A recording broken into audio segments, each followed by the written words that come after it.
Եվ այսպես Նիկոլ Փաշինյանը օդ է վաճառում մեր հասարակությանը, հայ ժողովրդին, հարգելի հեռուստադիտողներ,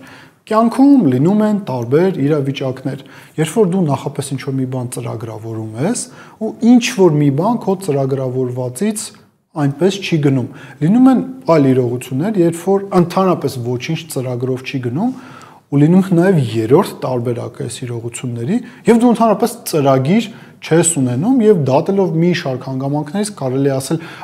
որ հայ-ադրբեջանական հարաբերությունների հաստատումը Նիկոլ Փաշինյանի օրոք դա մի իրողություն է, որը ոչ մի ծրագիր չունի, առարկայական ծրագիր չունի, իշխանություններն էլ շատ դեպքերում շարժվում են օրվա կուրսով։ Խնդիրը հայտ գալիս, իրենք պարզապես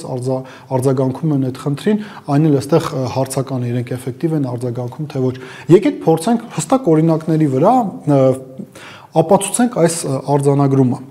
Մարտի 13-ին Ադրբեջանի արտաքին գործերի նախարար Ջեյխուն Բայրամովը հայտարարություն տարածեց սառայն, որ Հայաստանը եւ Ադրբեջանը համաձայնեցրել են այսպես կոչված խաղաղության պայմանագրի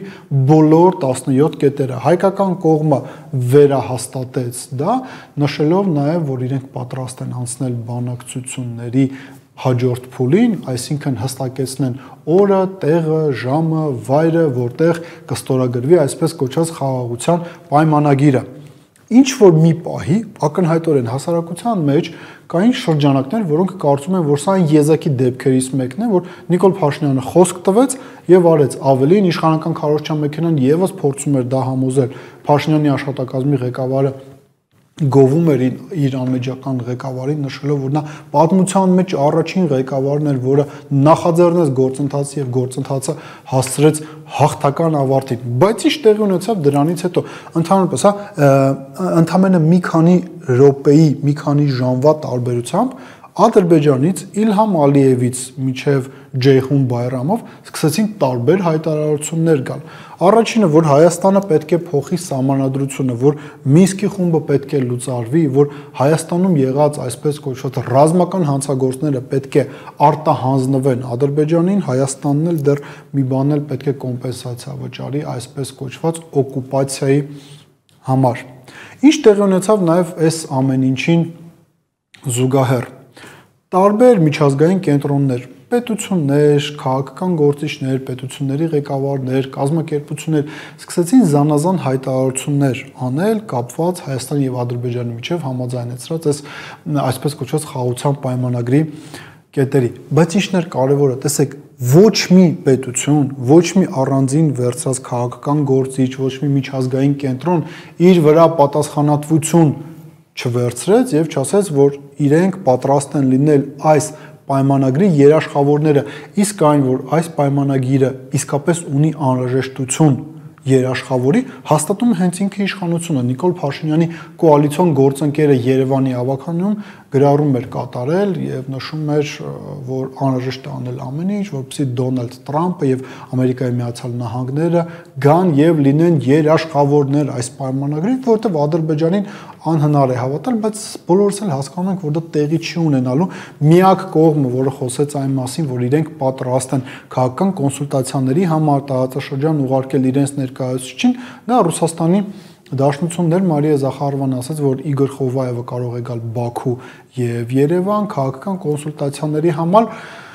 Մենք երևի չենք սխալվի, եթե ասենք, որ առնվազն հայկական կողմը կարող է չընդունել Իգոր Խովայևին, հետեւաբար առաքելությունը ի սկզբանե կարելի է համարել տապալած, բայց եթե նույնիսկ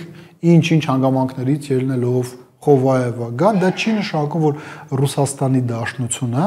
լինելու է երաշխավորը այս փաստաթղթի, հետեւաբար աշխարհաքաղաքական տեսանկյունից Հայաստանի եւ Ադրբեջանի միջև խաղաղության պայմանագիր կոչվածը մնալու է առանց հենքի, առանց աշխարհաքաղաքական հենքի։ Եվս մի կարևոր հանգամանք կա այս ամենում։ Տեսեք, Նիկոլ Փաշինյանը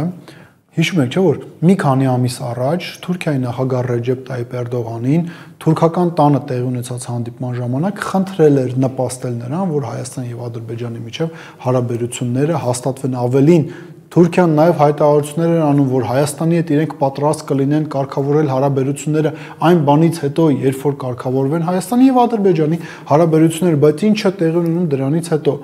նախագահի խորհրդականը, Թուրքիայի նախագահի խորհրդականը ասում է, որ նույնիսկ այն բանից հետո,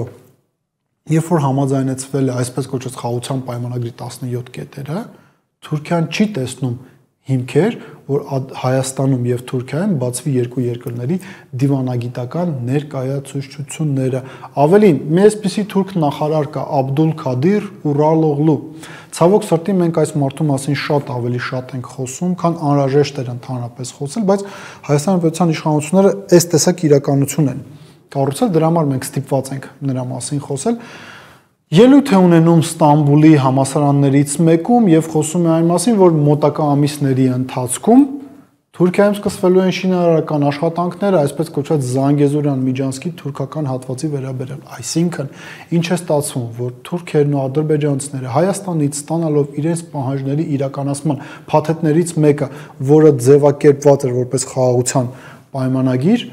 նոր փաթեթ են առաջ քաշում, փաթեթ, որում ի թիվս այլնի կա նաև այսպես կոչված Զանգեզուրի միջանցքի կետը։ Սրան անհրաժեշտ է ավելացնել նաև հետևյալը, վերջին մի քանի օրերի ընթացքում մենք տեսանք, որ ադրբեջանցիները անդադար հայտարարություններ են տարածում այն մասին, որ իբրև հայկական կողմերը խախտել են հրադադարի ռեժիմը սահմանի տարբեր կետերում։ Անկախ ամեն ինչից, այս հայտարարությունները վկայում են այն մասին, որ Ադրբեջանը եւ Թուրքիան առնվազն նպատակ չունեն խաղաղություն հաստատել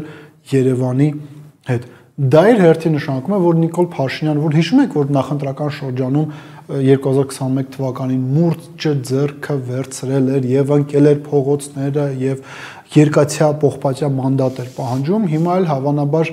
դուրս է գալու փողոցներ եւ թուղթ թափահարի եւ ասի, որ ես ձեզ բերեցի խաղաղություն, բայց իրականում դատելով վերահիշյալից ոչ թե խաղաղություն է բերում, այն մարդկանց վրա օդ է վաճառում, քաղաքացիների վրա օդ է վաճառում, որովհետև Թուրքիան եւ Ադրբեջանը չեն հրաժարվել իրենց պահանջներից եւ որևիցե մեկից։ Դա իր հերթին նշանակում է, որ հիմա մենք ավելի մոտ չենք խաղաղությանը, քան եղել ենք մինչեւ մարտի 13-ը։ Ավելին, Թուրքիան եւ Ադրբեջանը ստանալով համաձայնությունը խաղաղության պայմանագրում ներառված զիջումների վերաբերյալ զբաղվելու են արդեն այլ հարցերով եւ այլ զիջումներ են փորձելու պարտադրել պաշտոնական Երևանին։ Մտածեք այդ մասին։